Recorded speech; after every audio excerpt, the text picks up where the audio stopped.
Assalamualaikum warahmatullahi wabarakatuh teman-teman semuanya. Kali ini kita akan membahas sejarah Kerajaan Aceh secara singkat. Kesultanan Aceh Darussalam Bahasa Aceh, Kerajaan Aceh Darussalam, merupakan sebuah kerajaan Islam yang pernah berdiri di Provinsi Aceh, Indonesia.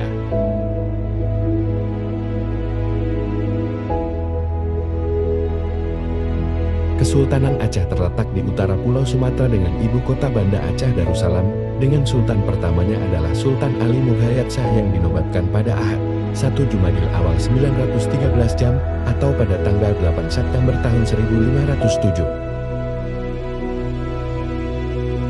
Dalam sejarahnya yang panjang itu tahun 1496 sampai tahun 1903, Aceh mengembangkan pola dan sistem pendidikan militer, berkomitmen dalam menentang imperialisme bangsa Eropa, memiliki sistem pemerintahan yang teratur dan sistematik, mewujudkan pusat-pusat pengkajian ilmu pengetahuan, dan menjalin hubungan diplomatik dengan negara lain.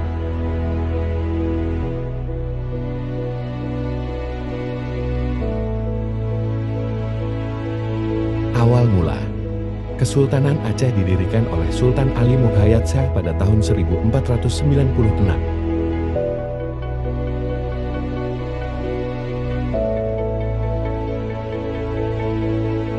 Pada awalnya kerajaan ini berdiri atas wilayah Kerajaan Lamuri, kemudian menundukkan dan menyatukan beberapa wilayah kerajaan sekitarnya mencakup Daya, Pedir, Lidi, Nakur.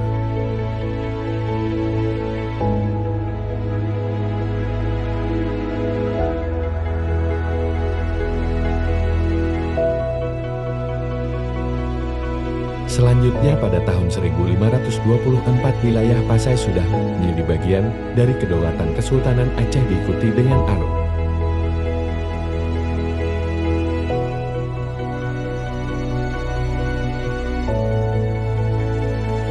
Pada tahun 1528, Ali Mughayat Shah digantikan oleh putra sulungnya yang bernama Salahuddin, yang kemudian berkuasa hingga tahun 1537. Kemudian Salahuddin digantikan oleh Sultan Alauddin Riayat Shah Al-Kahar yang berkuasa hingga tahun 1571.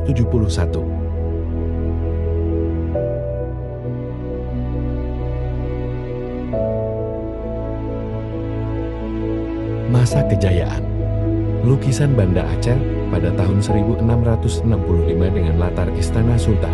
Meskipun Sultan dianggap sebagai penguasa tertinggi, tetapi nyatanya selalu dikendalikan oleh orang kaya atau hulu balang.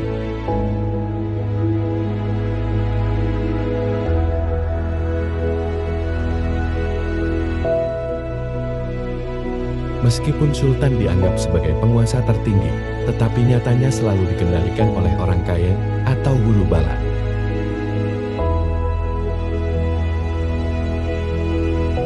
Hikayat Aceh diragukan diskusikan butuh rujukan menuturkan Sultan yang diturunkan paksa diantaranya Sultan Sri Alam digulingkan pada tahun 1579 karena perangainya yang sudah melampaui batas dalam membagi-bagikan harta kerajaan pada pengikutnya.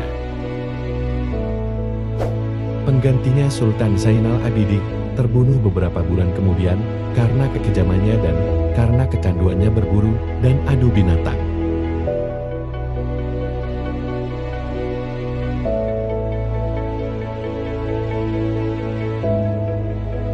Raja-raja dan orang kaya menawarkan mahkota kepada Alauddin Riayat Shah Said Al-Mukamil dari dinasti Darul Kamal pada tahun 1589.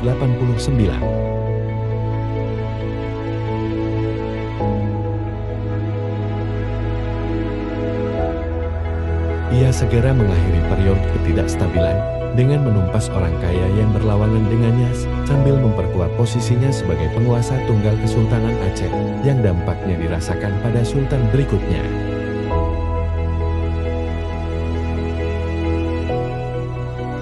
Kesultanan Aceh mengalami masa ekspansi dan pengaruh terluas pada masa kepemimpinan Sultan Iskandar Muda tahun 1607 sampai tahun 1636 atau Sultan Nukuta Alam. Pada masa kepemimpinannya, Aceh menaklukkan Pahan yang merupakan sumber timah utama.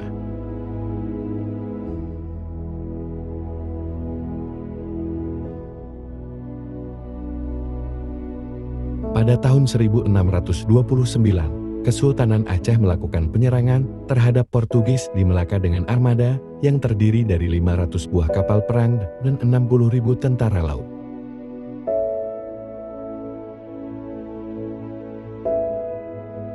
Serangan ini dalam upaya memperluas dominasi Aceh atas Selat Malaka dan Semenanjung Melayu.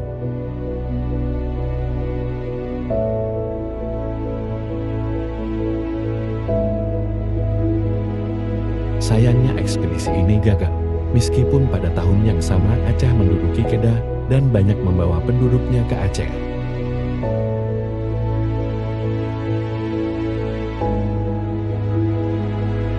Pada masa Sultan Alaiddin Rihayat Shah Said Al-Mukamil, kakek Sultan Iskandar Muda, didatangkan perutusan diplomatik ke Belanda pada tahun 1602 dengan pimpinan Tuanku Abdul Hamid. Sultan juga banyak mengirim surat ke berbagai pemimpin dunia, seperti ke Sultan Turki Selim II, Pangeran Maurits van Nassau, dan Ratu Elizabeth I. Semua ini dilakukan untuk memperkuat posisi kekuasaan Aceh. Masa kemunduran.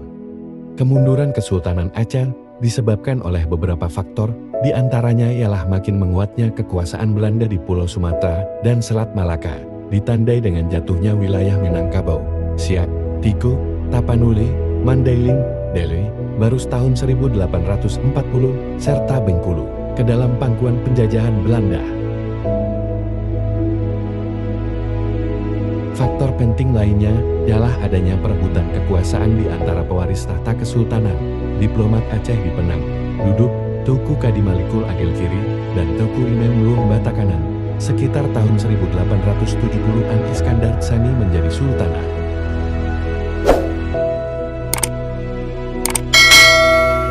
Beberapa sumber menyebutkan bahwa ketakutan akan kembalinya Raja Tiran Sultan Iskandar Muda yang melatar belakangi pengangkatan ratu. Hal ini bisa ditelusuri lebih awal setelah pengangkatan Sultan Iskandar Tsani hingga serangkaian peristiwa nantinya, di mana para bangsawan ingin mengurangi kontrol ketat kekuasaan Sultan dengan mengangkat janda.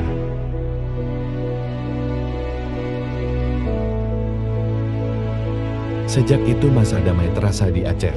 Para ulbalang bebas berdagang dengan pedagang asing tanpa harus melalui pelabuhan Sultan di ibu kota.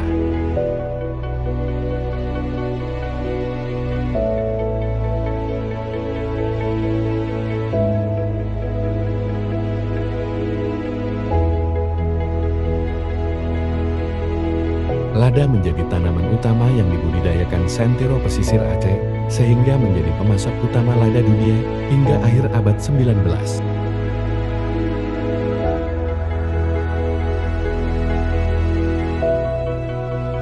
Namun beberapa elemen masyarakat terutama dari kaum Mujudian menginginkan penguasa nanti adalah seorang laki-laki bergelar sultan.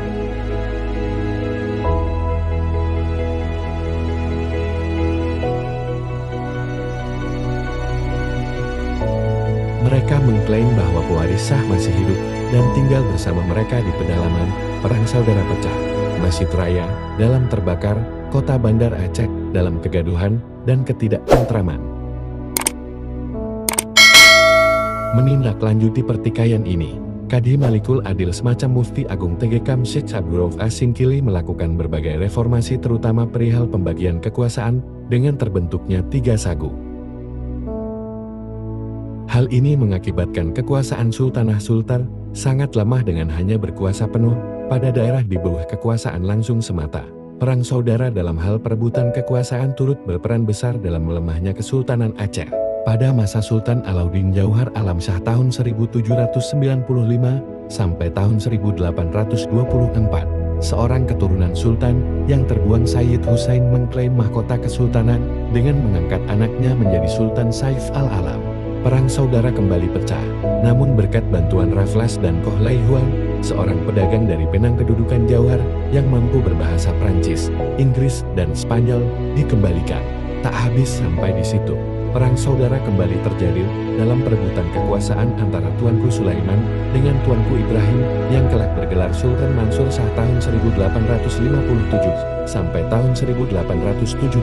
Sultan Mansur Shah berusaha semampunya untuk memperkuat kembali kesultanan yang sudah rapuh. Dia berhasil menundukkan para raja lada untuk menyetar upeti ke sultan, hal yang sebelumnya tak mampu dilakukan sultan terdahulu. Untuk memperkuat pertahanan wilayah timur, Sultan mengirimkan armada pada tahun 1854 dipimpin oleh Laksamana Tuanku Usain dengan kekuatan 200 perahu. Ekspedisi ini untuk meyakinkan kekuasaan Aceh terhadap Delhi, Langkat dan Serdang. Namun naas, tahun 1865 Aceh angkat kaki dari daerah itu dengan ditaklukkannya benteng Pulau Kampai. Sultan juga berusaha membentuk persekutuan dengan pihak luar sebagai usaha untuk membendung agresi Belanda. Dikirimkannya utusan kembali ke Istanbul sebagai pemertegas status Aceh sebagai vasal Turki Utsmaniyah, serta mengirimkan sejumlah dana bantuan untuk Perang Crimea. Sebagai balasan, Sultan Abdul Majid I mengirimkan beberapa alat tempur untuk Aceh. Tak hanya dengan Turki, Sultan juga berusaha membentuk aliansi dengan Prancis dengan mengirim surat kepada Raja Prancis Louis Philippe I dan Presiden Republik Prancis kedua tahun 1849. Namun permohonan ini tidak ditanggapi dengan serius. Kemunduran terus berlangsung dengan naiknya Sultan Mahmud Syah yang mudah dan lemah ketapuk kekuasaan. Serangkaian upaya diplomasi ke Istanbul yang dipimpin oleh Tuku Payabakhsh dan Habib Abdurrahman Nasahir untuk melawan ekspansi Belanda gagal. Setelah kembali ke ibu kota, Habib bersaing dengan seorang India Tuku Panglima Maharaja Tibang Muhammad untuk menancapkan pengaruh dalam pemerintahan Aceh. Kaum moderat cenderung mendukung Habib, namun Sultan justru melindungi Panglima Tibang yang dicurigai bersekongkol dengan Belanda ketika berunding di Riau. Pada akhir November tahun 1871, lahirlah apa yang disebut dengan Traktat Sumatera, di mana disebutkan dengan jelas Inggris wajib berlepas diri dari segala unjuk perasaan terhadap perluasan kekuasaan Belanda di bagian manapun di Sumatera. Pembatasan-pembatasan Traktat London tahun 1824 mengenai Aceh dibatalkan. Sejak itu, usaha-usaha untuk menyerbu Aceh makin santer disuarakan, baik dari negeri Belanda maupun Batavia. Para uleh Balang Aceh dan utusan khusus Sultan ditugaskan untuk mencari bantuan ke sekutu lama Turki.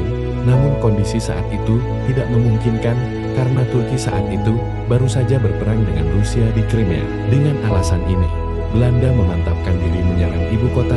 Maret tahun 1873, pasukan Belanda mendarat di pantai Cermin, mau raksa menandai awal invasi Belanda Aceh.